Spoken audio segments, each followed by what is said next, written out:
presentar, a nuestro docente del día de hoy. Es el escribano y abogado doctor Alfredo Lamensa. Está titulado de doctor en Derecho y Ciencias Sociales en el año 2001, escribano público en el año 2002 y técnico en Comercio Exterior por la Cámara Nacional de Comercio y Servicios, egresado en el año 2008. En su experiencia profesional es asesor jurídico de empresas cooperativas en general y de cooperativas de ahorro y crédito en particular, una actividad que desarrolla desde el año 2001. Es asesor letrado de la Cámara Uruguaya de Cooperativas de Ahorro y Crédito y Capitalización desde el año 2008. Es delegado por el sector cooperativo de ahorro y crédito en el Ministerio de Trabajo y Seguridad Social en el ámbito de los consejos de salarios del sector desde el 2008 hasta la actualidad. Se ha desempeñado como asistente de cátedra. Fue corredactor del anteproyecto de la Ley General de Cooperativas 18.407. Ha representado al sector cooperativo en diversos organismos estatales. Ha participado como asistente y conferencista en distintos eventos y además tiene algunas publicaciones donde destacamos el libro Las cooperativas y los impuestos en el Mercosur, un trabajo coordinado con el profesor argentino Dante Cracoña. También Las cooperativas de trabajo en el Uruguay, que fue editado por Fundación de Cultura Universitaria. La denominación de las cooperativas, publicado en el Anuario de Derecho Comercial. Otro libro sobre la tributación en las cooperativas, el libro de Derecho Cooperativo. Sobre marco normativo vigente, el decreto reglamentario de la Ley General de Cooperativas, un trabajo que se hizo para CUDECOP, editado en el año 2012. También la Guía Básica de Estatutos de Cooperativas en el año 2014 para el INACOP. Y más recientemente, en el año 2016, un trabajo sobre el acto cooperativo, noción, contenidos y alcances y su incorporación en el derecho positivo nacional.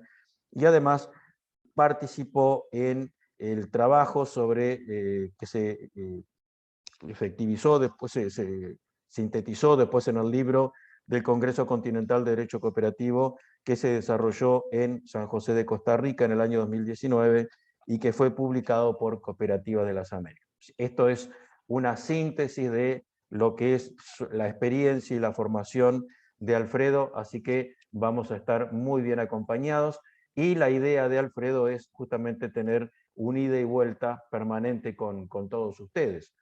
Así que digo, como no lo hemos hecho otras veces y hoy somos menos, la idea es que nos podamos ir presentando.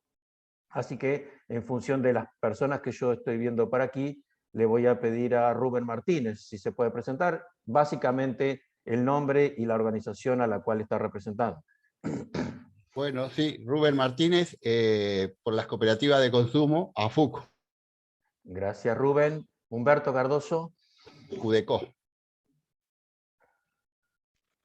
Buenas tardes, pertenezco a Copolat, Cooperativa Policial de Ahorro y Crédito, integro el CEFIT. Vamos a aclarar que Humberto es de la ciudad de Melo, concretamente. Matías. Hola, soy Matías de Melo, soy abogado, trabajo en el CCU. Gracias, Matías. Óscar.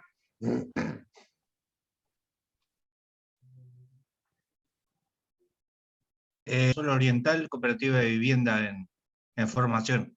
Gracias. Doctora Jenny Flores. Buenas tardes, soy de Cooperativa 13 de Junio y también trabajo asesorando cooperativas de vivienda. Gracias, Jenny. Mariana Villamil. Buenas tardes, soy de Cooperativa COPAC, asambleísta. ¿De qué sucursal? A nivel nacional. Nivel nacional, perfecto. Sí, sí. Gladys. Hola, sí, buenas noches a todos. De CACSEA, Cooperativa de Ahorro y Crédito para Socios del Club Empleados ANCAP. Gracias. Richard Alejandro y su bebé.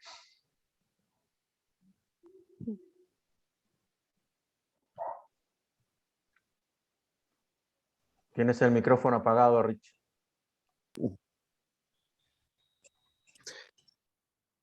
Hola, hola, hola. Ahora sí.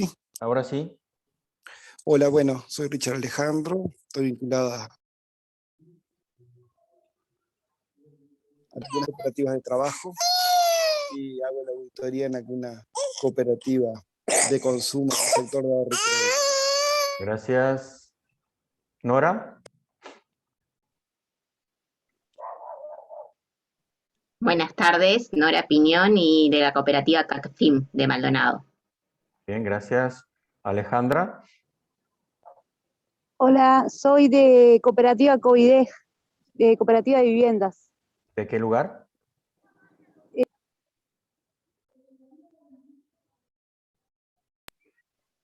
Bien, gracias. Estefanía. Buenas tardes, Estefanía Silveira, segunda vicepresidente de CUECOP, de las Cooperativas Agrarias Federadas de CONAPROL. Gracias. Chato. ¿No está por allí? Adriana Pérez.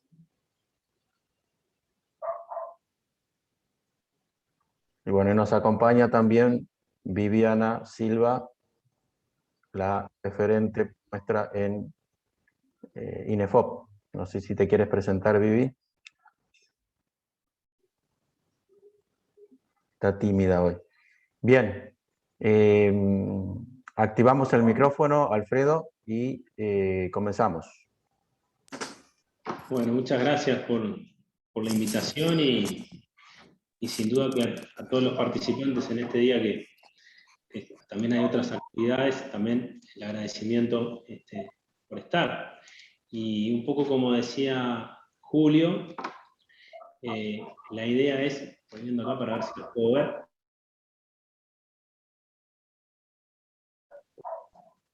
es hacer el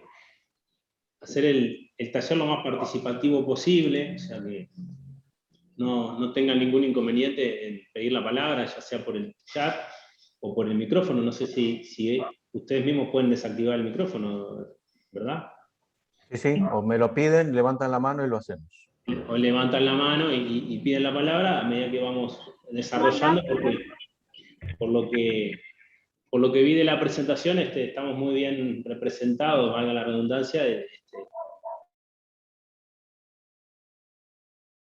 acompañan y sobre todo directivos, bueno, socios y todas personas vinculadas al cooperativismo, que es bueno recoger sus experiencias, sus inquietudes y sus opiniones, ¿verdad?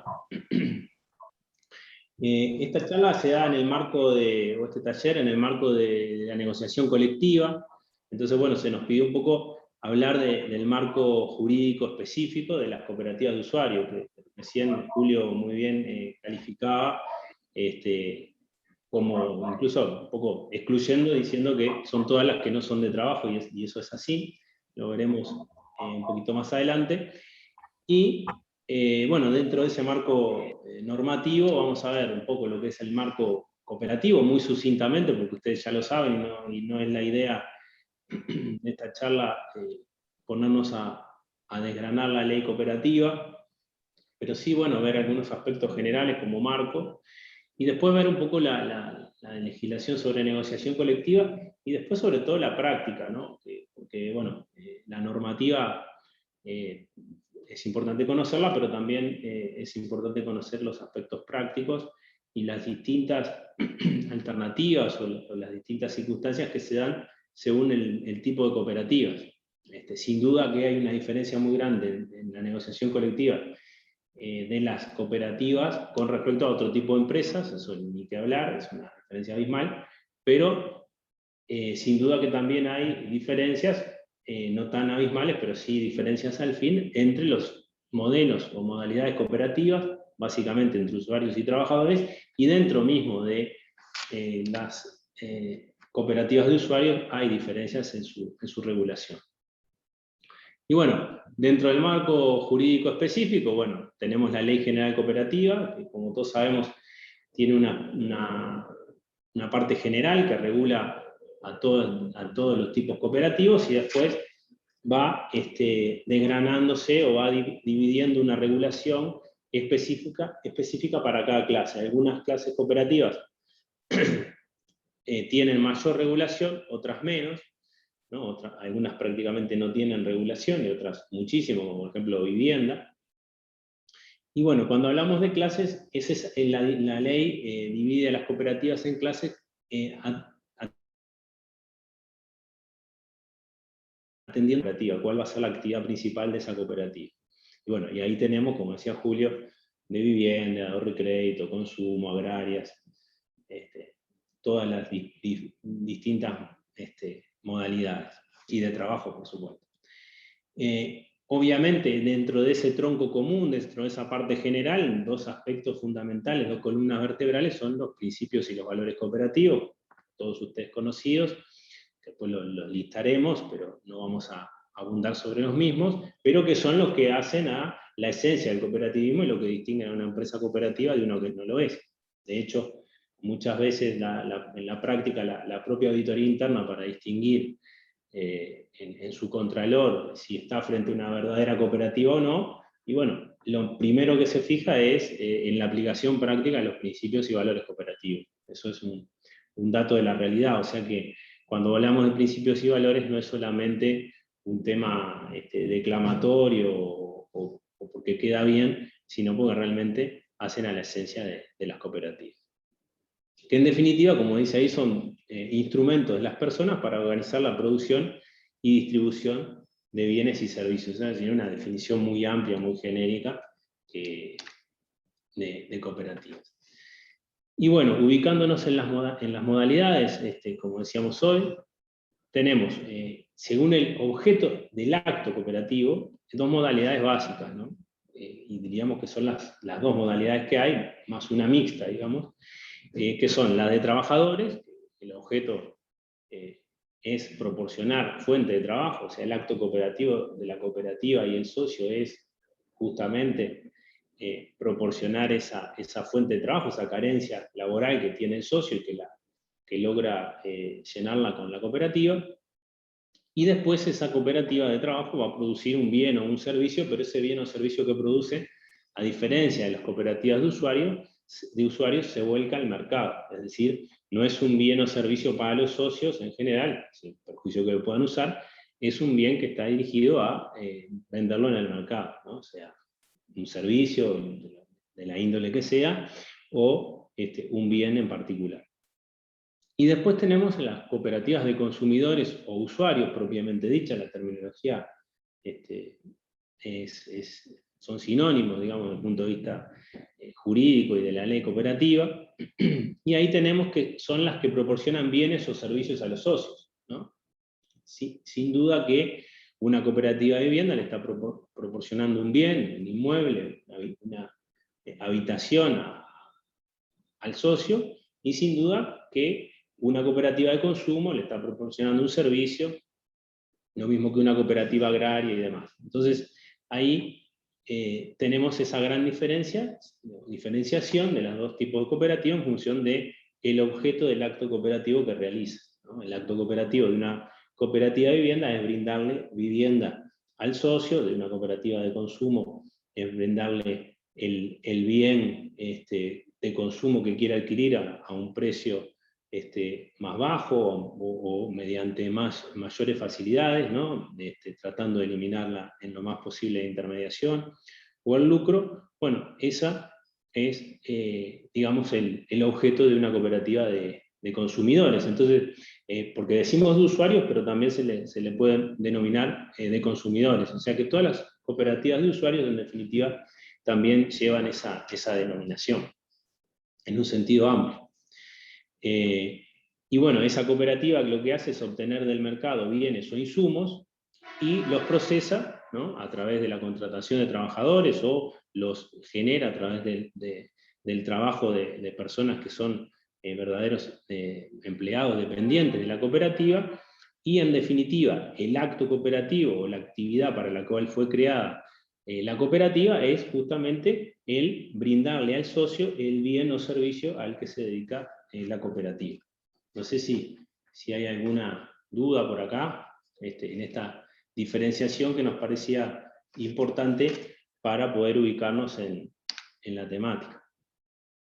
Después, dentro de ese tronco común que está regulado en la ley, bueno, podemos extraer los siguientes caracteres. Son entidades de personas, ¿no? Las cooperativas están, digamos, centradas en la persona, sobre todo la persona física, a pesar de que puede haber socios personas jurídicas, sobre todo en ahorro y crédito se puede dar, con el crédito a las pymes y demás, o MIPYMES, pero sin duda que hay una vinculación muy directa con las personas. Y el centro de las entidades cooperativas, y así lo establece la ley en diversos artículos, es, digamos, es el brindar el servicio o el bien a la persona sin consideración primaria del capital, ¿no? Que es más bien una herramienta y no un fin en sí mismo en la entidad cooperativa. Son entidades de servicios, porque en definitiva le brindan al socio un servicio o un bien que en definitiva le cubre una necesidad, como es la vivienda. Se identifican los asociados con los usuarios, ¿no? En lo que decíamos, en las cooperativas de trabajo en general esto no sucede porque el asociado es usuario, digamos, en el sentido del acto cooperativo, porque logra el trabajo allí en la cooperativa, pero no es el usuario del servicio, no es necesariamente el usuario del servicio que crea la cooperativa. Después, el clásico carácter de la inexistencia de fin de lucro, esto es muy importante, y porque, bueno, hace también a lo que es esta característica que tienen las cooperativas de estar en el tercer sector de la economía, como se dice habitualmente, y es esa inexistencia de fin de lucro, que no quiere decir que no tengan un fin económico. Por supuesto que las cooperativas tienen un fin económico, además en la definición de la ASI y en la ley se entiende que son empresas, pero el fin económico es justamente mejorar de alguna manera la situación económica del socio a través del bien o servicio que se le brinda, pero no el lucro, es decir, no obtener una ganancia por encima de las necesidades del socio.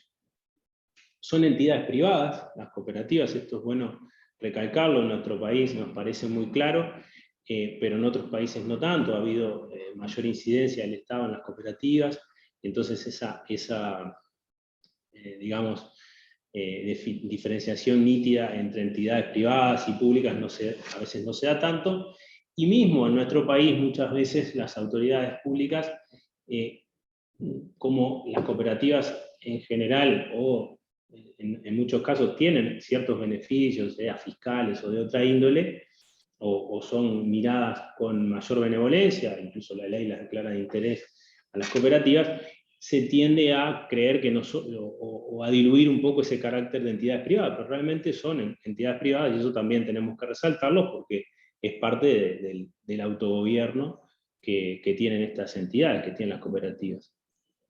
La propiedad es de la cooperativa, ¿no? Hay una propiedad cooperativa, más allá de las partes sociales o acciones, el socio es dueño de su cooperativa. Esto también es importante tenerlo claro, que muchas veces el socio no es consciente de esta situación, de que él es dueño de la cooperativa, ya sea porque no hay una gran participación de los socios, o por determinadas circunstancias, o porque viene ya, por ejemplo, una cooperativa de trabajo, de una relación de dependencia de años y no se siente tanto dueño de esa entidad como empleado, por ejemplo. Es una propiedad colectiva, como dice la diapositiva, y no pública, ¿no? Nos gusta resaltar eso por lo que decíamos recién, de que son entidades privadas. Después hay ahí una vinculación entre las cooperativas y los asalariados, ¿no? Que hay que diferenciarlo, que lo veremos más adelante. Y después también en las cooperativas de usuarios, cuando ya las dimensiones son importantes, hay una necesidad y una complejidad para mantener la gestión democrática, ¿no? Eso sin duda es un desafío que tienen todas las cooperativas cuando llegan a determinado tamaño de socios, ¿no?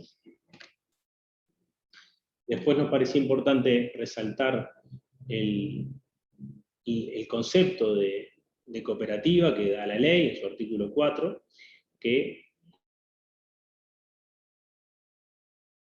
como sí que se rigen por sí mismas, que se unen voluntariamente, o sea, en las cooperativas tanto el ingreso como el egreso es libre, y aunan el esfuerzo propio de la ayuda mutua, que son características propias de las cooperativas, para satisfacer necesidades económicas, sociales y culturales comunes. Generalmente son necesidades económicas y sociales las que las cooperativas satisfacen, ¿no? Porque son necesidades además muchas veces básicas o de importancia, de gran importancia en la vida de la persona. Sea una cooperativa de consumo, sea agraria, ¿no? En lo que tiene que ver con la producción, facilitarle al productor rural la venta de sus productos y demás, o sea que las necesidades económicas y sociales son fundamentales en estas empresas, y la propia ley la señala como empresa, ¿no? De propiedad conjunta y democráticamente gestionada. Ahí ya trasunta el principio democrático. Después, en materia de derecho cooperativo, bueno, el derecho, como ustedes pueden saber, se rige obviamente por normas específicas en materia cooperativa, que ahí tenemos las tres principales, digamos, que generalmente tenemos que consultar, sin perjuicio de otras, que son la Ley General Cooperativa de 18.407, después el Decreto Reglamentario 183 del 2018, y el Decreto 208-2020, que es el que de más reciente aprobación y que es el que permite el uso de las tecnologías de la información para el funcionamiento de los órganos, ¿verdad? Tanto asambleas como comisión fiscal, como consejo directivo, en virtud de este decreto, ha quedado claro que pueden reunirse mediante medios telemáticos. Y bueno, ese derecho cooperativo, además de digamos, basarse y asentarse en estas normas, también, lógicamente, es influenciado por lo que resuelven muchas veces los tribunales, que en nuestro país obviamente no hay una justicia especializada en cooperativismo, ni tampoco en materia comercial, ¿no? Como en otros países, que hay juzgados que se especializan en lo comercial, y bueno, y ahí tienen más claro los conceptos de sociedad comercial, de cooperativa. Acá en el Uruguay eso no sucede, entonces no deja de ser muchas veces una materia poco estudiada, poco analizada por los tribunales en lo específico, ¿no? Más allá de que les llegue a un caso concreto. Después, la doctrina, que es lo que los estudiosos de la materia escriben y analizan, y bueno, después la práctica también basada en los principios que determinan y regulan las cooperativas, o sea, los principios cooperativos que están consagrados en el artículo, en la ley general. Todo esto además lo especifica el artículo 3 de la ley. Obviamente que las prácticas en sí mismas no son fuente de derecho, pero indudablemente que tienen una importancia en el quehacer cotidiano de estas entidades. Después también es importante tener en cuenta la Ley de Sociedades Comerciales, que en el artículo 515 nos reenvía, ¿no? Antes nos decía que las cooperativas en lo aplicable se podían regir por la Ley de Sociedades Comerciales. Ahora la Ley General de Cooperativas tiene una regulación mucho más amplia, pero igualmente sigue remitiéndonos subsidiariamente, cuando no se encuentra la solución en la normativa cooperativa específica, en la Ley de Sociedades Comerciales. Y después claramente cada clase cooperativa tendrá que aplicar la normativa específica de su objeto, ¿no? Por ejemplo, las de vivienda, toda la normativa de ordenamiento territorial, las de ahorro y crédito, la normativa financiera, la de consumo también, el derecho del consumidor, las agrarias, el código rural. En definitiva, después ya se abre todo el amplio abanico de la normativa general que se le aplica a cualquier entidad que ejerce una actividad en la vida. Pero hay un tronco, una base, que es el derecho cooperativo. No sé si por acá vamos bien o tiene alguna duda o alguna sugerencia. Por ahora no veo manos levantadas. Sí, esperemos que no estén dormidos, pero bueno. No. Por lo menos quienes tienen las cámaras. Ya nos avisan, si se duermen nos ponen un emoticón ahí de ZZ. Y bueno, otro aspecto importante que nos pareció resaltar de la normativa cooperativa es el acto cooperativo, que es una creación de los autores latinoamericanos, más precisamente de Salinas Puente, el mexicano. En los años 50 creó el concepto de acto cooperativo, que es un concepto que en Europa no se aplica, pero que en Latinoamérica sí, con distinto alcance. En definitiva, el acto cooperativo, nuestro legislador lo vino a definir ahora en la ley general, pero ya lo había empezado a definir cuando reguló las cooperativas agrarias, en el decreto ley de la década del 80, y es un concepto fundamental porque diferencia, en definitiva, nació para diferenciarlo del acto de comercio, ¿no? Típico de las sociedades comerciales y las entidades de comercio, ¿no? Nuestra legislación da un concepto muy amplio de acto cooperativo, dice que es el realizado entre las cooperativas y sus socios, lo que decíamos hoy.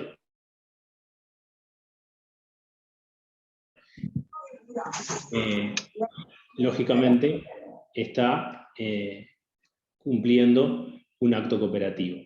Pero también nos dice que es cuando estas y los socios de su cooperativa socias también realizan un acto cooperativo, es decir, cuando una cooperativa tiene como asociada a otra cooperativa, puede operar con los socios de esta segunda cooperativa y también se puede considerar un acto cooperativo. O cuando dos cooperativas se relacionan entre sí y también se considera un acto cooperativo. Esto es una particularidad de nuestra legislación porque, por ejemplo, en otros países solamente es acto cooperativo la relación entre la cooperativa y su socio, ¿no? Y bueno, después nos dice el legislador, que no pensaba que lo dijera, pero lo dice bastante, digamos, desarrolladamente, que el acto cooperativo son negocios jurídicos específicos, ¿no? Claramente cuando, por ejemplo, una persona toma un crédito, un socio, ¿no? Toma un crédito en una cooperativa de ahorro y crédito, en realidad lo que está haciendo es un acto cooperativo que tiene eso, que tiene la forma de un negocio jurídico, ¿no? Y obviamente que ante cualquier integral con la normativa del Código Civil y con la normativa del Código de Comercio. No es, por ejemplo, cuando una persona toma un crédito, no es un contrato de mutuo o de crédito, en realidad lo que está realizando, si bien cuando uno lo ve desde afuera así lo parece, sino es un acto cooperativo, es decir, está cumpliendo con el objeto de la cooperativa, que es brindarle ese crédito a ese socio. Lo mismo cuando una cooperativa de consumo le vende a un asociado, no está realizando una compra-venta comercial, sino que está realizando un acto cooperativo, que son cosas distintas, donde el socio le está adquiriendo un bien de su propia cooperativa, de la cual es dueño, ¿no? O sea, distinto de una compra-venta donde es un vínculo jurídico entre terceros. Un dueño le vende a otro que ahí se transforma en dueño de ese objeto. Y bueno, obviamente ese acto cooperativo crea, modifica o extingue obligaciones, es decir, cuando un socio realiza el acto cooperativo con su cooperativa, obviamente eso despliega una serie de consecuencias jurídicas que van a obligar a ese socio de determinada manera y también van a obligar a la cooperativa, ¿no? Y después el artículo nos aclara que los vínculos de las cooperativas con sus trabajadores dependientes se rigen por la legislación laboral, ¿no? Esto es una aclaración que hace el artículo. No precisaba que lo hiciera, pero en realidad lo hizo porque muchas veces en los juzgados, justamente en la jurisprudencia, a veces se confundía y no se distinguía bien esa relación de los trabajadores dependientes con la cooperativa y no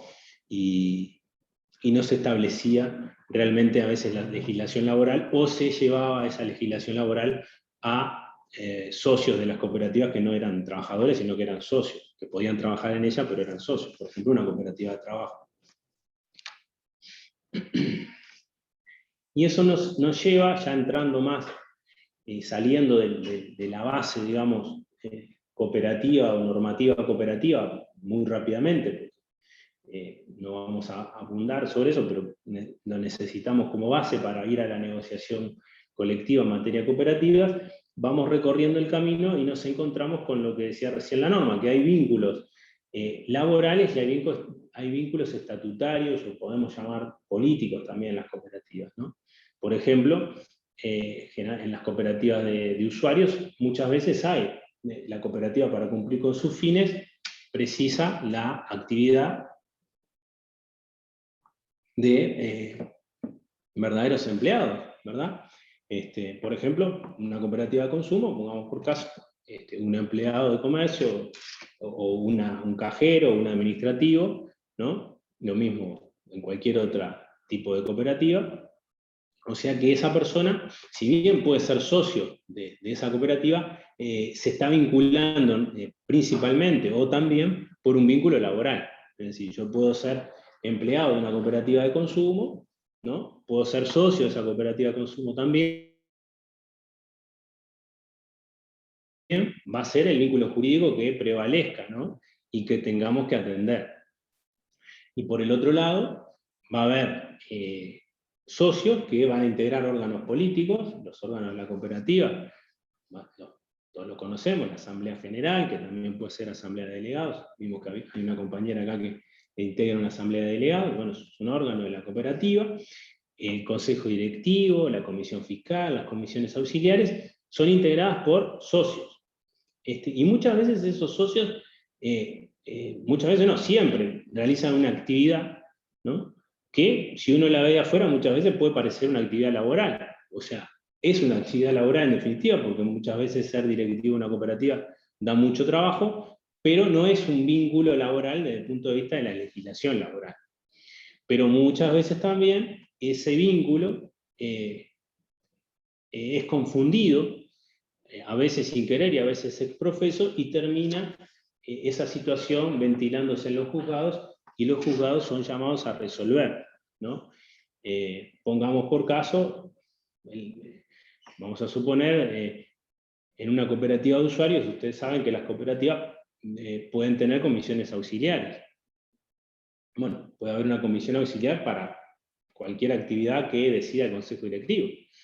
Bueno, esa comisión auxiliar puede estar realizando una actividad que obviamente implica una dedicación de tiempo, de trabajo del socio, ¿no? Que integra esa comisión, incluso ese integrante puede ser compensado, ¿no? Porque la ley de cooperativas prevé la posibilidad de compensar a los socios que toman cargos directivos, y en determinado momento ese socio que integra esa comisión auxiliar es desvinculado de esa comisión. Bueno, muchas veces se ha dado que ese socio después entiende que él no era un integrante de la comisión auxiliar, o que era integrante de la comisión, pero que en realidad era un trabajador de la cooperativa, es decir, tenía un vínculo laboral, un vínculo regido por la legislación laboral, que ustedes sé que lo han visto con otro compañero en talleres anteriores. Ustedes saben todo lo que la normativa laboral implica, ¿no? O sea, la normativa laboral en el Uruguay, en general en los distintos países, tiene una serie de disposiciones tuitivas o de defensa, o de beneficio del trabajador, que implica obviamente también erogaciones mayores desde el punto de vista económico, que respecto de una relación independiente, y por supuesto mayores que una compensación que puede otorgar la cooperativa en el marco del vínculo orgánico. Y bueno, y ahí es que muchas veces la justicia ha sido llamada a resolver esa situación. No sé si alguno ha tenido un caso o una situación en su cooperativa, o ha conocido situaciones de este tipo, pero en la práctica no es infrecuente que se den, y no siempre los juzgados tienen un conocimiento acabado de la normativa cooperativa, y a veces también la cooperativa no distinguió a veces en su accionar esos vínculos tan claramente, y bueno, y la cosa termina entreverándose bastante, ¿no?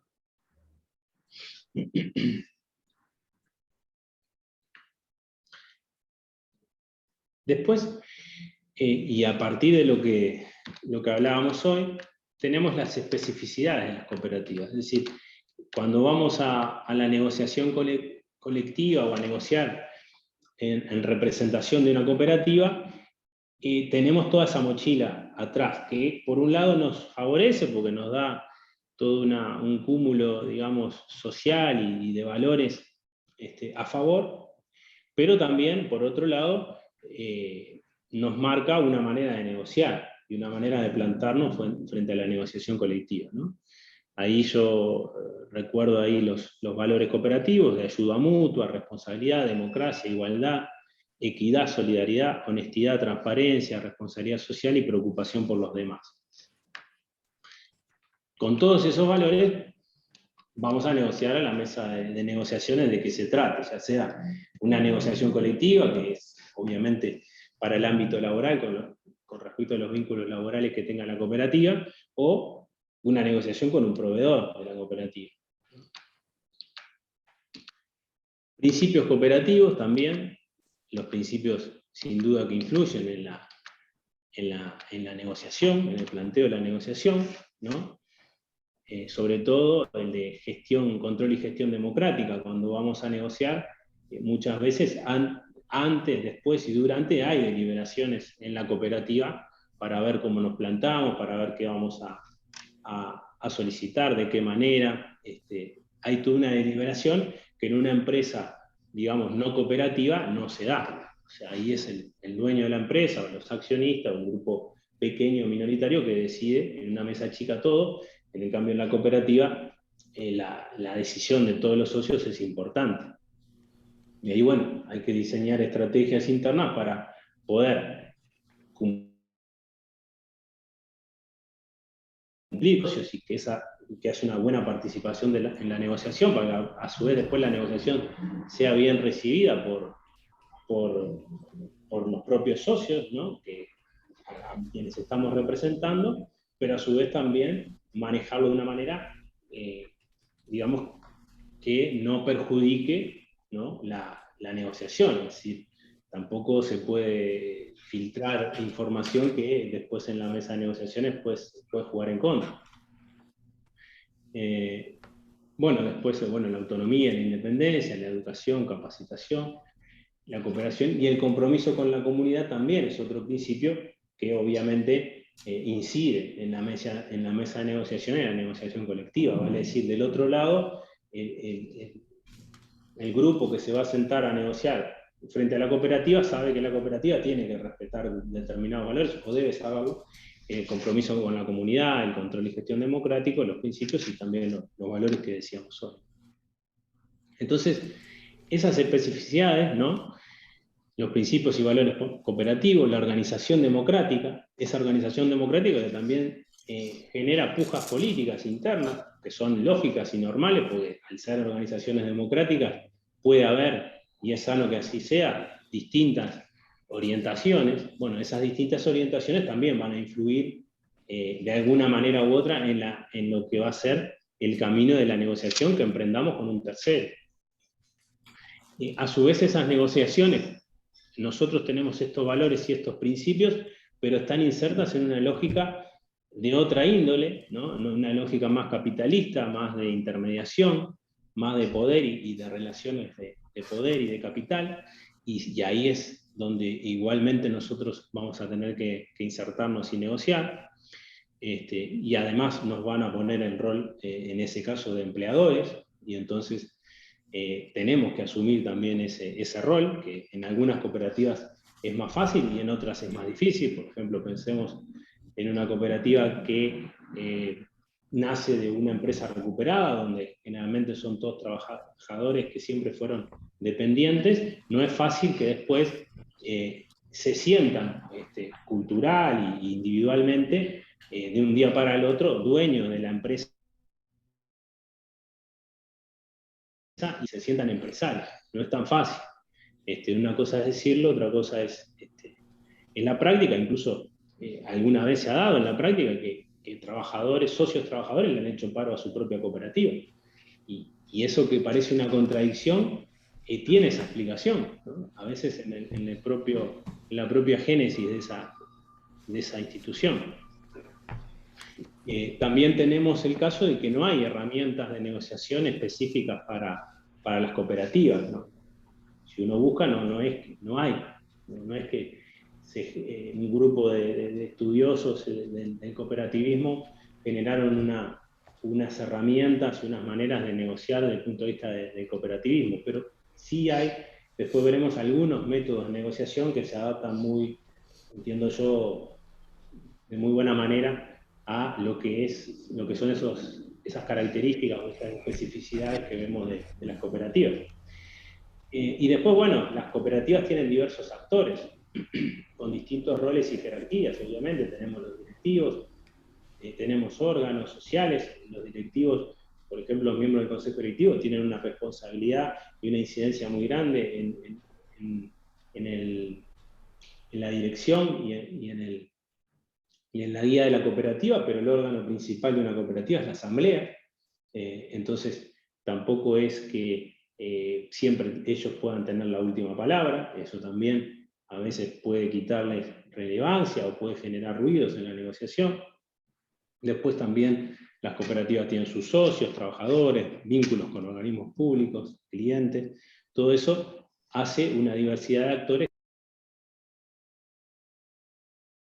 que están al momento de negociar. Otros aspectos es en la información más abierta, ¿no? Uno de los derechos básicos de cualquier socio es el derecho a la información de la marcha de la cooperativa, dice la ley. Bueno, entonces la negociación muchas veces es distinta porque la cooperativa es más transparente que otro tipo de empresas, ¿no? Como vemos también por el principio democrático, por la diversidad de órganos y actores, hay una mayor deliberación también en la toma de decisiones, generalmente en las cooperativas. Obviamente estamos hablando en términos generales. Habrá cooperativas que no tengan mayor o menor deliberación, pero sin duda que en comparación con otro tipo de empresas, tienen muchísima deliberación. Hay una especie de doble negociación, como decíamos hoy. Hay una contraparte con la que tenemos que negociar, pero también puede haber una negociación interna cuando hay distintas corrientes o cuando hay diferentes opiniones en los diferentes órganos de la institución. En la práctica lo que vemos muchas veces es que hay poca aplicación de técnicas de negociación y tampoco hay demasiada formación. Yo creo que estos talleres, no porque nos hayan invitado, que eso capaz que fue un error, pero lo que no es un error y que nos parece muy bueno es que se generen este tipo de talleres, porque es muy necesaria la formación en materia de negociación. Más allá que la ley de negociación colectiva también así lo indica. Muchas veces también tenemos que pelear con el conocimiento, ¿no?, de que decíamos hoy, el conocimiento de los valores y principios cooperativos. Ante un conflicto, lo primero que dice la otra parte es, bueno, pero vos haces esto y sos una cooperativa, ¿no? Podría decirlo, de hecho lo dicen cuando tienen un conflicto en los medios, y recientemente lo hemos visto. Eso es una desventaja que puede tener el cooperativismo, y también, porque bueno, como decíamos hoy, ya saben por los valores y por el código de conducta que tenemos que regirnos. Y también es una contra que muchas veces se pueda desconocer nuestros valores y principios y características, ¿no?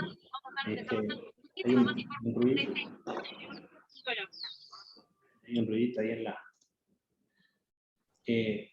decíamos que ese desconocimiento de las especificidades muchas veces también puede jugar en contra, porque, por ejemplo, en el ámbito de la negociación colectiva, que es tripartito, es decir, tenemos el sector empleador, al sector de los trabajadores y al Ministerio de Trabajo, si uno no explica bien estas particularidades, sobre todo a las otras partes, a las contrapartes, pero también, obviamente, al Ministerio de Trabajo, a veces no se entiende por qué podemos estar demorando en una decisión, o pueden tomarlo como que uno está poniendo, digamos, herramientas, digamos, espurias o palos en la rueda de la negociación, cuando en realidad lo que estamos haciendo es llevando a cabo toda la dinámica negociadora de una cooperativa, ¿no? Que como veíamos, tiene mucho más deliberación, lleva mucho más tiempo negociar, si uno quiere llegar a buen puerto, ¿no? De parte de las cooperativas. Y a su vez también sucede que muchas veces cuando las cooperativas negocian como parte empleadora, se encuentran enfrente contra contrapartes con mucho conocimiento y poder. Nosotros podemos decirlo en la práctica nuestra, de ahorro y crédito, por ejemplo, tenemos que negociar con el sindicato de AEU, que es un sindicato muy ordenado, conocimiento, con mucho, digamos, poder de movilización, en el buen sentido, ¿no? Y con mucha preparación, y también con muchos profesionales a disposición, tienen economistas, abogados, escribanos, negociadores, capacitados, es decir que muchas veces el cooperativismo, cuando va como empleador, no es el clásico empleador que es un gigante al lado de un pequeño trabajador, sino que a veces puede estar en una situación de igualdad, digamos, de poder o de conocimiento, o incluso puede estar por debajo. Entonces, bueno, ahí poníamos qué método adecuado de negociación podíamos ver. Bueno, ahora después, si nos da el tiempo, lo vemos, que hemos encontrado nosotros que se adapta más. Parte cooperativa y en las especificidades, si miramos un poco rápidamente, para no cansarlos, los aspectos más salientes de la ley de negociación colectiva, básicamente la ley 18.566, pero también la 10.449 que ya instauraba los consejos salarios, ¿no? Bueno, en nuestro país los salarios actualmente se fijan en función de la negociación colectiva. Hay un derecho a la negociación colectiva que está consagrado por ley, también está consagrado esa negociación, donde además el contenido no es solamente la fijación de salarios, sino también de condiciones de trabajo, y cada vez se le está dando más contenido a la negociación colectiva. Por supuesto que eso cambia según las circunstancias económicas, ¿no? En el día de hoy, por ejemplo, en estos momentos, digamos que estamos, no sé si saliendo de la pandemia, pero en una situación todavía que la pandemia está ahí, o en latencia, o lo que se está negociando son los salarios, ¿no? Ya no se está negociando condiciones laborales, ni otros aspectos que muchas veces cuando hay eso va variando según la situación económica del país o de las empresas, o de la rama de actividad. Muchas veces cuando la situación es otra, se negocian otro tipo de aspectos, ¿no? También la ley señala un deber de negociar de buena fe. Bueno, al ser cooperativas no tenemos otra que negociar de buena fe, porque la buena fe y la transparencia y la honestidad son valores y principios cooperativos. Es decir que para nosotros esto no es nuevo, pero digamos que reafirma esos valores que tenemos que aplicar. También la ley establece que debe haber colaboración y consultas entre las partes, ¿no? Que deben darse la información necesaria y la comprensión mutua. Digamos, esto en parte es una expresión de deseos, pero en parte también en la práctica muchas veces se da, ¿verdad? Se da porque un poco el tercero ahí que arbitra, digamos, entre las partes, que es el Ministerio de Trabajo, trata de objetivizar las negociaciones y que haya información.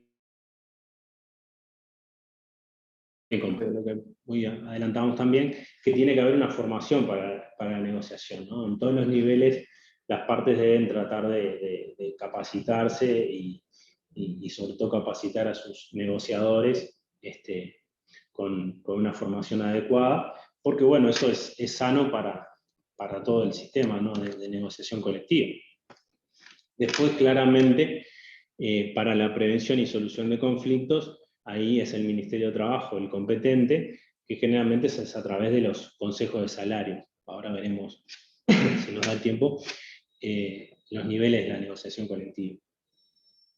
Pero bueno, es el Ministerio de Trabajo el que media y concilia cuando existe conflicto, ¿no? Cuando existe un conflicto, generalmente en la práctica, algunas de las partes, si no lo pudieron solucionar bilateralmente, porque pueden solucionarlo bilateralmente, si ya está escalando el conflicto de una manera importante, generalmente alguna de las partes recurre al Ministerio de Trabajo y pide que llamen a la otra a una resolución del conflicto de manera triple a la solicitud. Solicitud de llamada. Y a veces son las dos partes las que lo piden, pero generalmente es una de las dos la que va y lo pide. Y después, bueno, si bien en la próxima lo vamos a profundizar, el sistema de negociación colectiva en nuestro país funciona a 3 niveles, ¿no? Digamos, se dice de forma piramidal, ¿no? Por el nivel más bajo, a nivel inferior, en la base está la negociación que se da en la empresa de forma bilateral. Ahí, bueno, obviamente, en el caso de la cooperativa, si es una cooperativa de usuarios, será en general el consejo directivo o gerente o asesores los que lleven adelante la negociación con, por ejemplo, el sector trabajador. Ahí tenemos una negociación de base. Actualmente,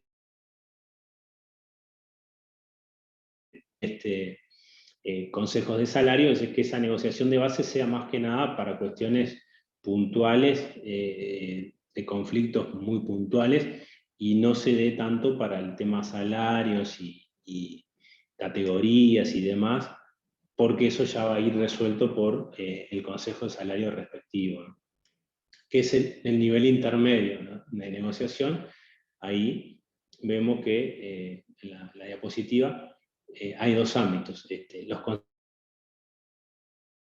consejos de actividad o cadenas productivas. En general, en nuestro país lo que prima es el nivel intermedio de los consejos de salario, donde están integrados, digamos, el Poder Ejecutivo, el ministerio, a través del Ministerio de Trabajo, y después la parte trabajadora y la parte empleadora. Esos consejos de salario son por rama de actividad, generalmente por rama de actividad, pero a su vez se subdividen a veces, y en materia cooperativa tenemos, lo veremos en la próxima, pero tenemos distintas situaciones. Tenemos clases de cooperativas que en definitiva se rigen por la negociación general que lleva adelante la Cámara de Comercio, la Cámara de Industria, o la Cámara de la rama de actividad sobre la que gira esa cooperativa, o tenemos casos donde en el Consejo de Salario directamente están representados el sector empleador a través de la Cámara Cooperativa o la Federación Cooperativa correspondiente,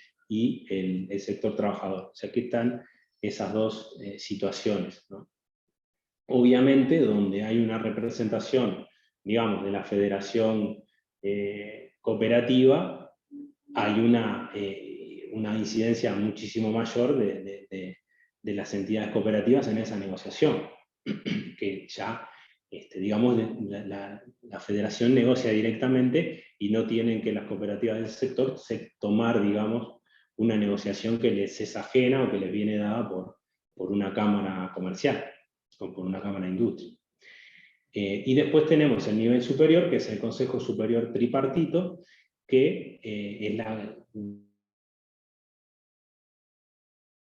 da los grandes lineamientos, generalmente los plantea el Poder Ejecutivo, y bueno, y ahí se discuten. Generalmente los lineamientos terminan siendo dados por el Poder Ejecutivo, pero ahí se admite una negociación de esos lineamientos generales de carácter tripartito entre el sector trabajador y el sector empleador, y ahí sí, claramente no está representado como sector en sí mismo el cooperativismo hoy en día. Y bueno, las partes obviamente pueden negociar por ramo, sector de actividad, por empresa, establecimiento o cualquier otro nivel que estimen oportuno. Evidentemente, en el caso de las cooperativas, nosotros siempre entendemos que es mejor que se negocie por rama de actividad y a través de las federaciones correspondientes, ¿no? Por lo que decíamos hoy, digamos, la unión hace la fuerza, además da una uniformidad. También estamos muchas veces, si las cooperativas que no tienen digamos, un tamaño tan grande, estarían en un nivel de desigualdad de negociar bilateralmente a nivel de empresa. Por supuesto que el hecho de que a veces no negocien ni a nivel de empresa ni por su federación es una situación que debiera analizarse con más profundidad por dejada la realidad cooperativa. No sé, Julio, si hacemos un pequeño espacio para la reflexión o para preguntas, y si no, continuamos. No sé qué dicen los compañeros. Lo dejamos abierto si hay alguna consulta hasta acá, algún comentario, alguna situación que les haya tocado vivir que de alguna manera se refleja en las cosas que ha planteado Alfredo hasta ahora. No veo manos. En algún caso se planteó, Alfredo, la situación de aquellas cooperativas donde los funcionarios son a la vez socios. Es decir, cómo, no sé si esto está planteado hoy o va a ser para la próxima y cómo se previenen ese tipo de situaciones. Claro, ahí este punto está muy bueno, Julio, porque es bastante desafiante esa situación. Digamos, cuando el funcionario es socio, la consecuencia que tiene además es que puede incidir en lo que es la asamblea, ¿no? En principio hay estatutos y algún tipo cooperativo que prohíbe la participación del funcionario socio en una asamblea, por ejemplo, que se resuelva no sé, un aumento salarial, por ejemplo, o cuestiones que tengan que ver con los funcionarios. Pero eso es por un lado. Por el otro lado, también distinguir cuando el funcionario es socio, ¿no? Si en esa situación determinada está actuando como socio o como funcionario. Por ejemplo, yo recuerdo un caso que hubo en una cooperativa una situación de despido por notoria mala conducta de un funcionario, y porque realmente era funcionario, tenía un contrato laboral, o sea, pero además era socio, y entonces él ese despido lo recurrió por la vía orgánica como socio. De los dos roles que tenía ese funcionario, o sea, porque ese despido como trabajador había sido resuelto por el consejo directivo y por tanto no era una resolución, digamos, apelable como socio, ¿no? Como puede ser otra resolución, no sé, cambiar la sede para otro departamento. No era una situación orgánica, sino que era una situación, y entonces no correspondía a ese camino,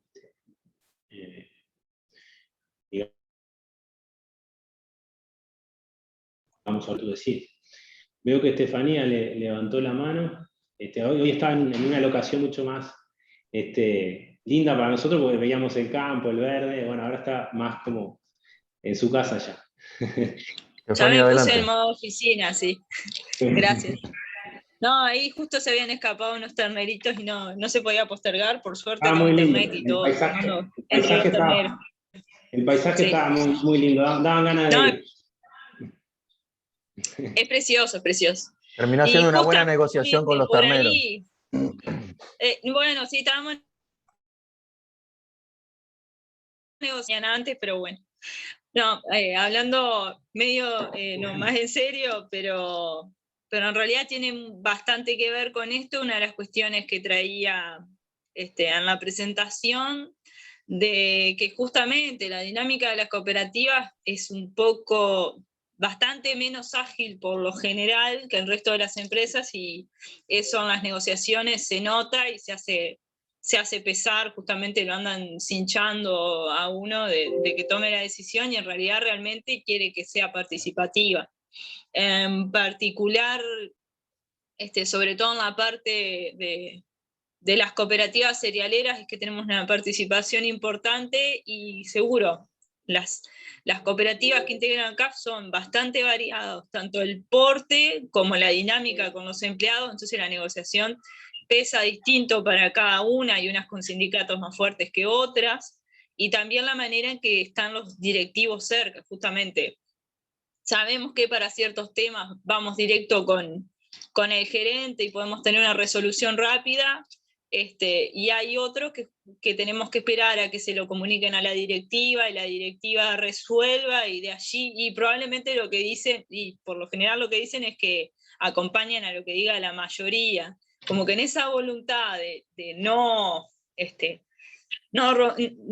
atrasar la negociación se termina atrasando, porque en realidad nadie se anima a definir algunas cuestiones, y lo otro son justamente los tiempos.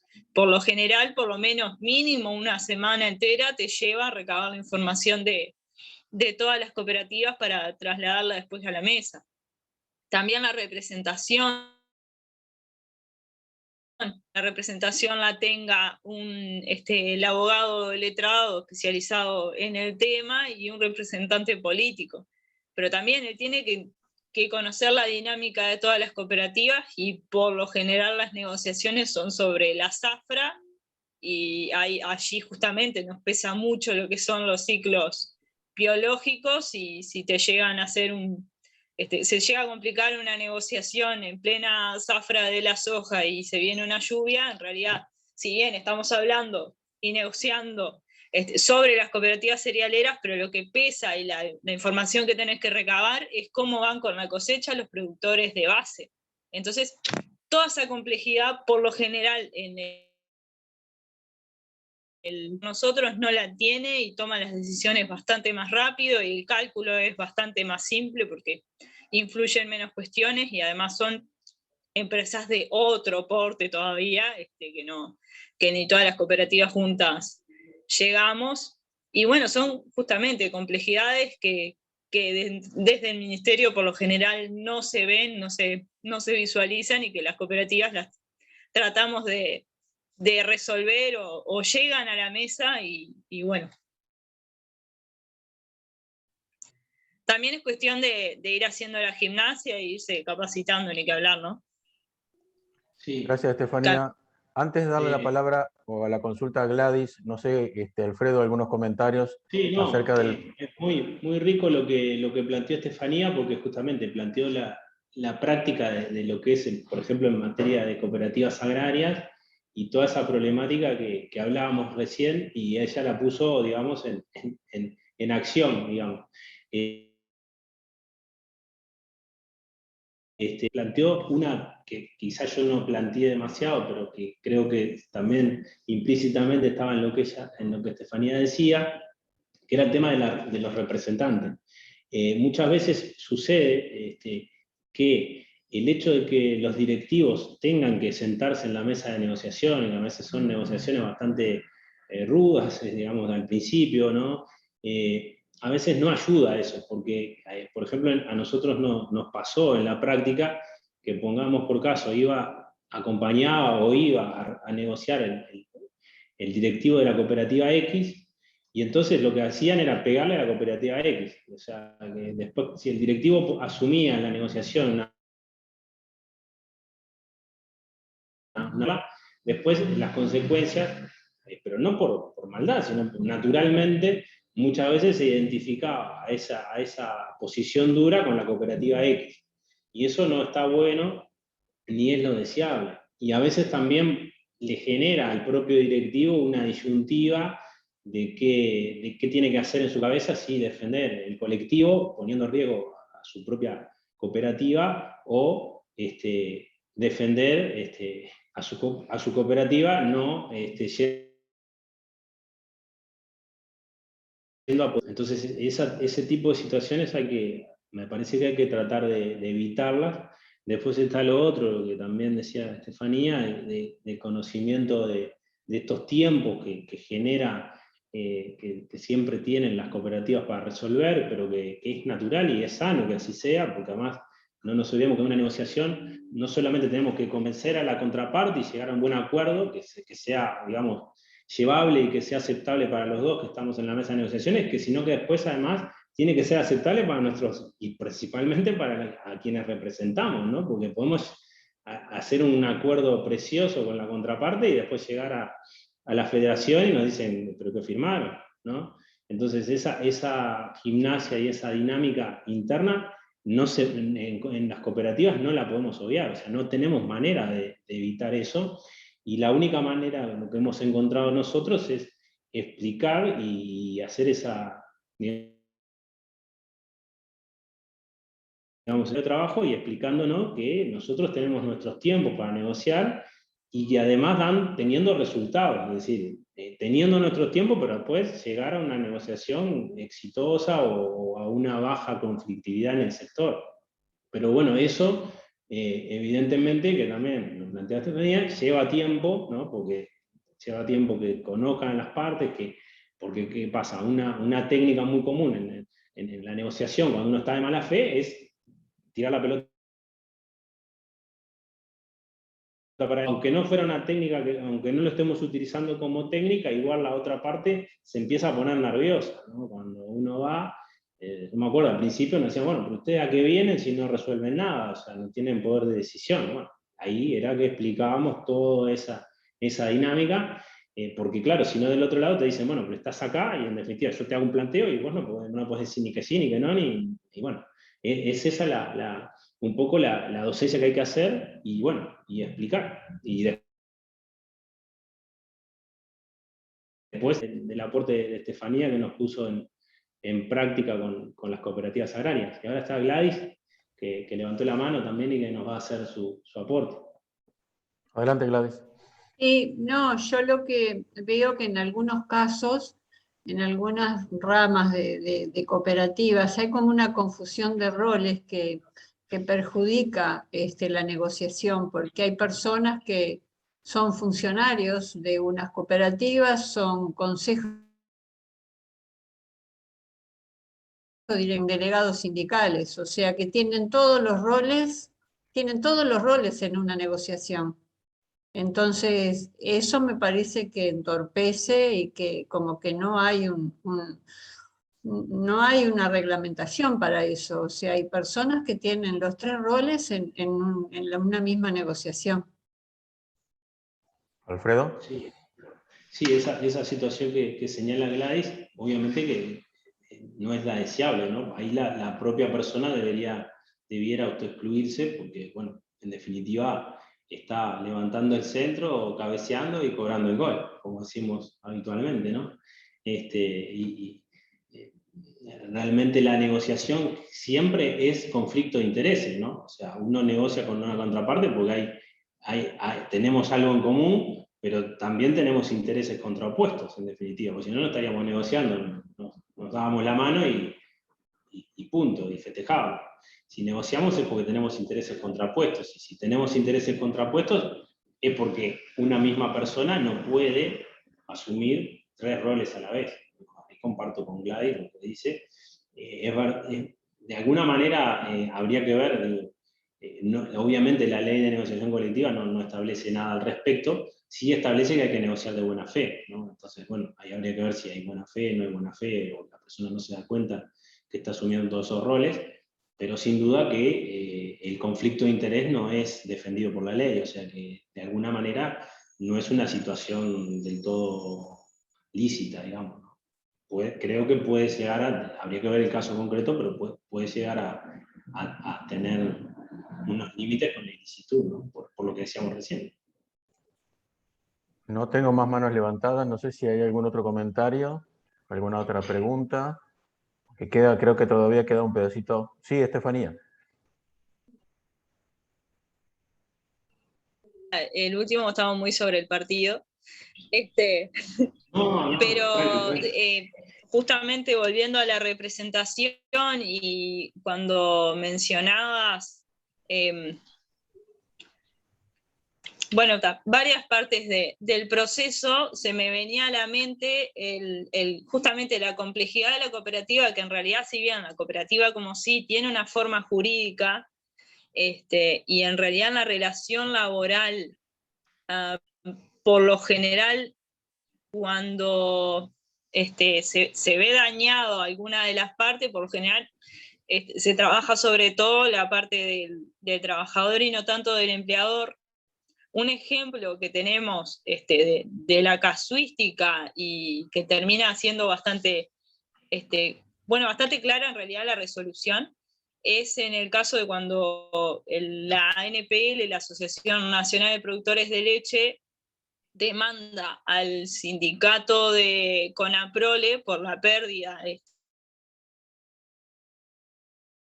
que si bien era una actividad sindical, era una asamblea lo que se estaba realizando, por negligencia asociada justamente a la asamblea hay una pérdida importante de producto, y demanda justamente para recuperar esta pérdida, y la respuesta obvia de la jueza del caso es de que en realidad la Asociación Nacional de Productores de Leche no era la damnificada, que los que tenían que presentarse eran los damnificados, que eran los 1.718 socios de Conaprole. Entonces también no es para nada menor, porque en realidad lo que uno pensaría es que la que tiene que, lo más fácil, vamos a decir, es que la gracia de la cooperativa, que no va a hacer una demanda al sindicato porque lo dañe a la cooperativa en su actividad sindical.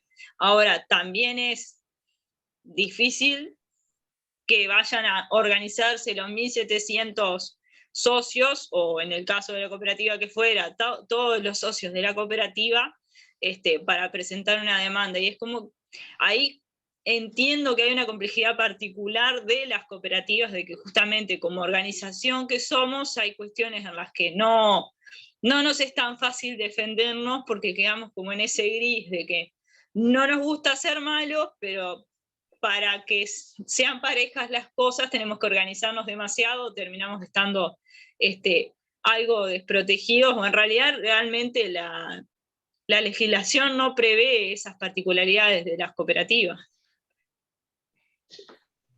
Y ahí la complica. Sí, no, muy gráfico el ejemplo, y bueno, ahora se me viene a la mente un caso que ha sido público, creo que es Friopan, que ha habido ahí una condena a los trabajadores que perjudicaron a la empresa, ¿no? O sea, ahí vemos la diferencia de lo que decía Estefanía. Y sí, también hay otro tema que nosotros siempre recomendamos en cualquier negociación, no solamente en las cooperativas que participamos, sino que también tengamos algo que reivindicar. O sea, nos parece que ir a una mesa de negociaciones, a sentarse, a escuchar reivindicaciones del otro lado, y nosotros a no plantear ninguna reivindicación, no parece una negociación, porque es como que yo le hago la lista a los Reyes Magos, decir algo, y bueno, los Reyes Magos tienen que ver si me dan 10, 1 o 1,5. Pero los Reyes no me reclaman nada. Entonces creo que, no como estrategia, sino como una realidad, y bueno, lo que señalaba vos, muchas veces las cooperativas tienen muchas necesidades con respecto a sus trabajadores.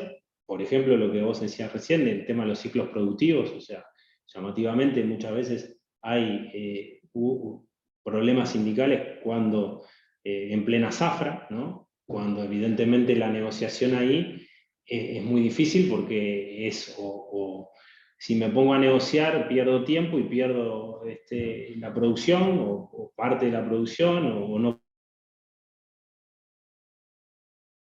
puedo. Entonces, eso ahí lo pondría también con la ley de negociación colectiva. Estamos negociando ahí de buena fe, y en la próxima negociación no lo planteo, debería plantearlo, ¿no? Así que me parece que eso no es nada fácil de asumir ni de solucionar, pero sin duda que se comienza con el camino de reivindicar cosas también desde nuestro lado, ¿no?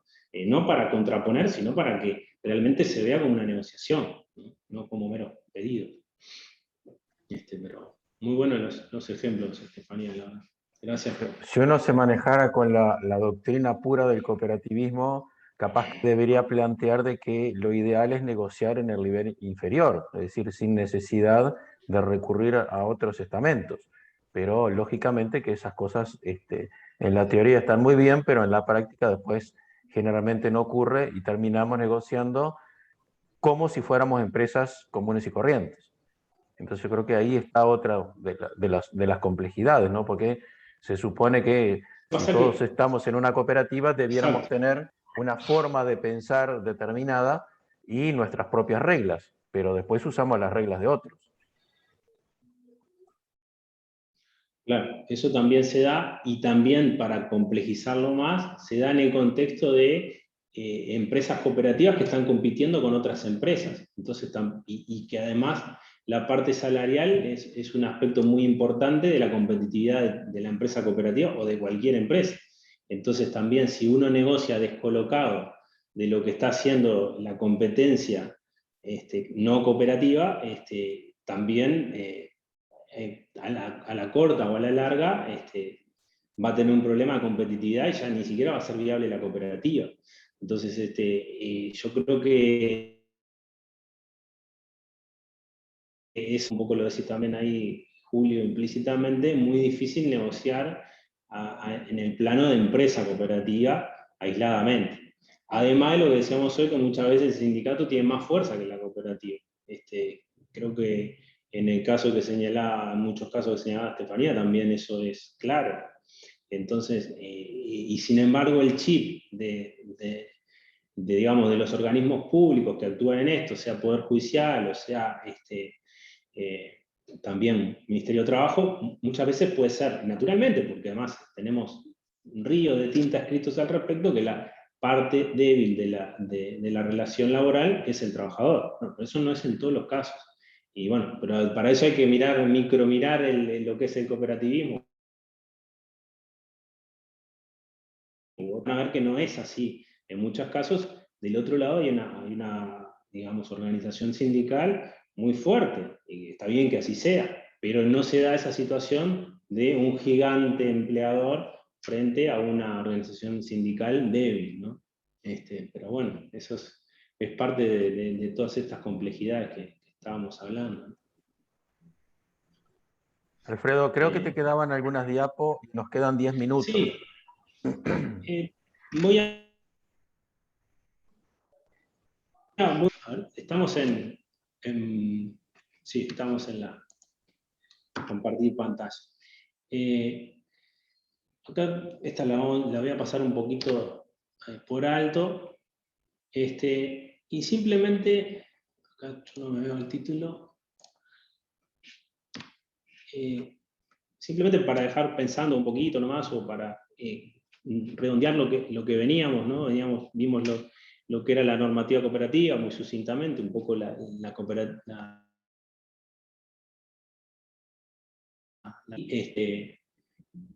Y vimos las especificidades del cooperativismo y todo el contexto de la negociación.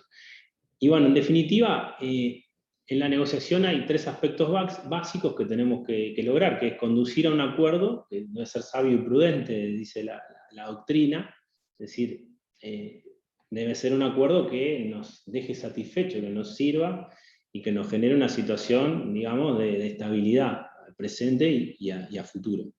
Debe ser eficiente, debe poder llevarnos a lo que queremos lograr, y debe al menos debe mejorar o al menos no dañar la relación entre las partes, ¿no? Eso es fundamental, porque en materia de negociación colectiva estamos, digamos, en el buen sentido, si cabe la expresión, condenados a negociar, porque siempre va a haber un sector empleador y siempre va a haber un sector trabajador, y en definitiva el dañar la relación no tiene ningún sentido, más allá de que uno pueda ponerle un énfasis mayor o menor a la negociación, pero el dañar la relación no tiene ningún sentido, porque es una relación que se va a dar de por vida, o sea, por lo menos mientras viva la empresa, y ojalá que viva por siempre. Entonces, el tema de cuidar la relación es muy importante, porque además nos va a permitir lograr buenos acuerdos o facilitarnos llegar a acuerdos buenos en el futuro, ¿no? Tampoco sirve ganar una negociación dañando totalmente la relación, porque a la próxima la vamos a tener más complicada, o sin ir a la próxima negociación, ese acuerdo va a estar la otra parte esperando el momento para incumplirlo o señalar algún incumplimiento. Entonces, un poco decíamos, ¿qué método de negociación nos parece más acertado de acuerdo a las particularidades del cooperativismo? Y es el método de Harvard, o también conocido como ganar-ganar, muchos de ustedes seguramente lo conocen, y también se le llama método de negociación colaborativa, o sea, los norteamericanos así también lo llaman, y o sea, justamente el cooperativismo es colaborativo, ¿no? Es una economía colaborativa. Entonces creemos que este tipo de método, que como dice ahí, se centra en las personas, se centra en el problema, no en las personas. O sea, si el problema es un problema salarial, bueno, ver cómo se soluciona, pero no centrarse en que Juan me está reclamando a la cooperativa X. Eso no es lo importante es solucionar el problema puntual. También centrarse en los intereses, es decir, ¿qué es lo que yo quiero? Bueno, quiero llegar a un buen acuerdo, quiero que la cooperativa no pierda competitividad, pero también quiero que los funcionarios estén bien, no estén desconformes, pero tampoco que estén conformes a costa de la viabilidad económica de la empresa. Entonces esos son los intereses, y no las posiciones, que son aquellos aspectos que en realidad no hacen a la esencia de lo que buscamos. La posición es, bueno, yo me quiero salir con la mía, o son aspectos adjetivos que en realidad muchas veces generan en la negociación un ruido, o bueno, quiero destacar mis dotes negociadoras, o destacarme como persona en esta negociación, que me aplaudan las tonterías o inteligencias que digo. Bueno, eso no es el interés en la negociación. El interés debe ser que se logre lo que nuestra organización necesita. Y bueno, obviamente tenemos que siempre generar varias opciones antes de llegar al acuerdo, ¿no? Tenemos que ver siempre todas las opciones que tenemos a mano, y bueno, insistir siempre, porque dice este método, en criterios objetivos para llegar a un acuerdo. Bueno, si queremos por ejemplo, se está discutiendo un aumento salarial, bueno, ¿por qué tendríamos que darlo? Objetivamente, ¿qué está haciendo la competencia? Objetivamente, ¿qué hace que nosotros estemos en condiciones de darlo o no darlo? ¿No? Y ahí también el tema de brindar información y el tema de la transparencia que tienen las cooperativas, ¿no? Y bueno, también es separar a las personas del problema, ¿no? El aspecto humano, se tiene en cuenta la cultura, las emociones, los valores, las interrelaciones y los puntos de vista, pero se deja eso de lado en lo que es el interés de la negociación, ¿no? Y bueno, también en la negociación es muy importante la percepción, ¿no? Ver la forma de pensar del interlocutor, sus actitudes, sus emociones, comprenderlas, cuidarse de ellas, y la comunicación, ¿no? Que muchas veces es verbal, no verbal, escuchar más de lo que uno habla, y bueno, y de esa manera también desentrañar cuál es el verdadero interés de la otra parte, de lo que a veces son cuestiones que no son importantes, y que de repente están en la mesa de negociación por una cuestión emocional o una mala comunicación, ¿no? Hemos visto muchas veces muchos casos de conflictos que se han dado por situaciones que realmente no hubieran ameritado un conflicto tan grande, pero bueno, en ese conflicto empieza a escalar lo emocional, empieza a escalar la mala comunicación, la mala percepción del otro, y termina en una situación increíble cuando en realidad debiera haberse solucionado mucho más fácil, o que directamente no debió haber habido conflicto. Y bueno, antes de que me echen, y no quiero ponerme a negociar si me quedo 2 minutos más o 2 minutos menos, quedo a disposición de alguna pregunta, y si no, bueno, nos estamos viendo y escuchando en la próxima semana, si mal no recuerdo. Hay abusando unos segunditos más, hoy decíamos de lo que es la teoría y lo que es la práctica en las cooperativas. Nosotros muchas veces en los talleres decimos que lo de la democracia y votar está muy bueno, pero siempre habría que buscar soluciones de consenso, porque cuando votamos uno gana y otro pierde. Entonces eso también a la larga puede significar otras dificultades. Entonces podemos decir, es muy democrático porque están las mayorías, pero también las mayorías se pueden equivocar en determinado momento. Entonces nos parece que todo lo que pueda hacer, por eso decíamos, la negociación en el plano inferior y llegar a buenos acuerdos sin la necesidad de una mediación externa, digo que puede ser de un mediador, de un negociador, del propio Estado, de acuerdo al ámbito al que tengamos que recurrir, será lo ideal, pero bueno, lo ideal no existe, pero creo que tenemos que tender hacia a ese ideal de que no siempre el tema de votar es la mejor solución. Por esto que digo, ¿no? Una parte gana y la otra pierde, más allá de que es la lógica y el sistema que hemos elegido, pero si se pueden llegar a soluciones de consenso, nos parece que sería lo bueno. Dos cosas más. En primer lugar, la grabación de los dos talleres, tanto de este como el de trabajo, van a estar a disposición en el Classroom, por lo tanto, si tienen interés de saber algunas cosas que pasaron en el otro taller, porque no nos podemos clonar todavía, veremos más adelante, para poder estar en los dos lugares a la vez. De hecho, estamos funcionando con los dos talleres acá en Cudecop y tratando de mantener las distancias para evitar los ruidos. En segundo lugar, vamos a invitar a dos cosas a nuestro docente, Alfredo, a que nos mande una consigna para discutir en el foro. Nos parece que es un elemento importante para seguir discutiendo entre este y el otro taller. Después, invitarlos lógicamente para el próximo jueves 14, para la segunda parte del taller con Alfredo Lamensa. Y como dijimos el otro día, que gane Uruguay. Dijimos eso y justamente en el último taller que tuvimos el partido, aunque fuera en el minuto 94, se logró con ese gol de Pereiro que Uruguay ganara. Así que digo, hoy todos somos celestes y no tenemos por qué negociar nada a la interna. Negociaremos después si hay alguna cosa que no nos gusten de los jueces, ¿no? Así que digo, un gusto como siempre. Los esperamos el jueves 14 y no dejen de participar a partir de esta consigna que nos va a plantear Alfredo para el Classroom como parte del foro de discusión. No sé si alguien quiere comentar algo más y si no estaríamos cerrando por aquí. Bien, gracias Alfredo y nos vemos entonces el próximo jueves. Bueno, que pasen muy bien. Gracias a Hasta el todos. jueves. Bueno, gracias. Chao, chao. Gracias, gracias. Hasta el jueves. Chao, que pasen bien. Chao, chao. Hasta el jueves. Gracias. Adiós. Chao, gracias.